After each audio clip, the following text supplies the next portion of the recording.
I haven't run up this hill in a very long time, which is the Baldwin Hills Scenic Overlook, but I'll tell you, it's really changed my life. I was depressed. I read the book Lost Connections by Johan Hari, and I started re-engaging with nature and purpose, and it really changed my life. I would do the morning pages, and this is essentially like the morning pages, except with free speech.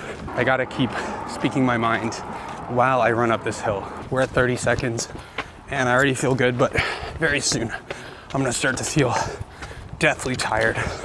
There's no difference between anxiety and excitement. It's just your interpretation of future events. I'm not gonna stop. In the name of Jesus, I can do this.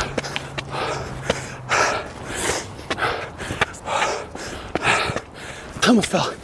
Oh, keep going. In the name of Jesus. Oh. Go, go, go. I made it.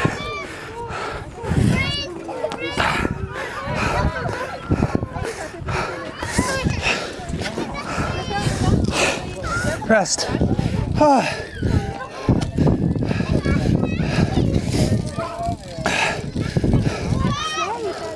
6 minutes with weights on.